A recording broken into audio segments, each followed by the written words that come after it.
Hey, welcome. I'm Massimo Capra and I'm the owner of Capras Kitchen in Mississauga. So this recipe is an inspiration that I got from one of my favorite chefs of the moment, which is Yoto.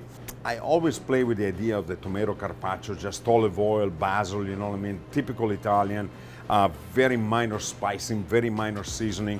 What I'm gonna do is actually gonna take these beautiful heirloom tomatoes. These are multicolored. These are winter tomato, by the way, so they have less coloring, but the flavor is fantastic. So what we're gonna do is we are going to slice it just like that. And the best thing about the mandolin is that he slices it, and because it's a V shape, it doesn't wreck the tomato. It's a perfect slice, not too thin, all right?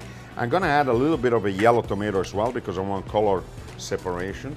The bottom with that, get rid of it. So put a couple of slices, 3 slices, let's say. Beside that, to flavor it, we're gonna do a little dirt on the plate over here with labna. Labna is a strained yogurt, a Lebanese strained yogurt.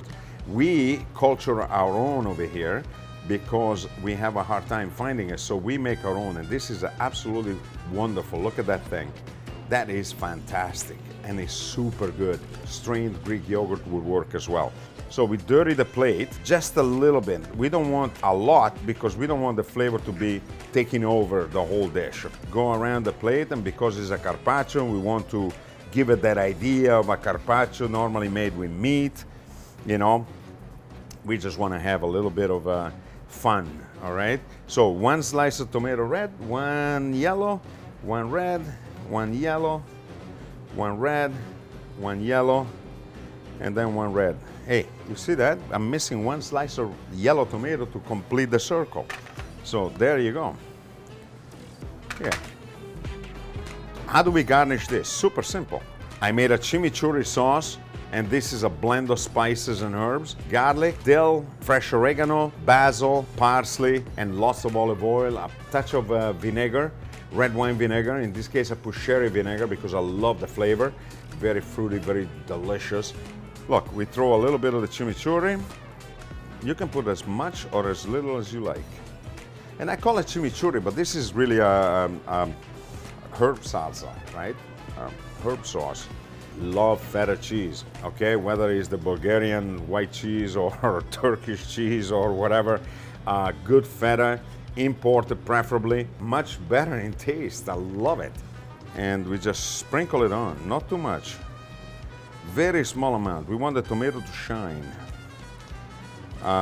We served this salad over the weekend, and everyone that tasted it absolutely loved it. So we are very happy about it. So then we finish it off with a little pine nuts to stay with the Mediterranean theme. Just put a little bit of this on it.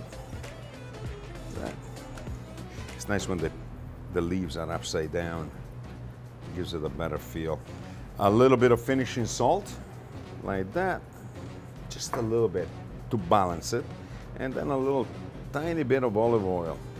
And there you have it. That's your tomato carpaccio. Very proud of this recipe because once that I tasted it, it was absolutely amazing.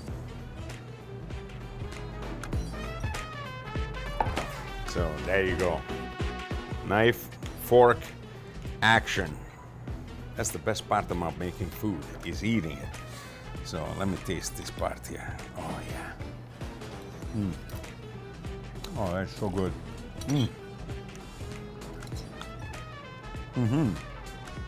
Oh, this is so good. I'm gonna put it on my menu. Get ready for it. Loaf of bread and boom, I'm home. There you go. Simple, delicious. In the summertime, end of June, we're gonna have the first good tomatoes. So be ready.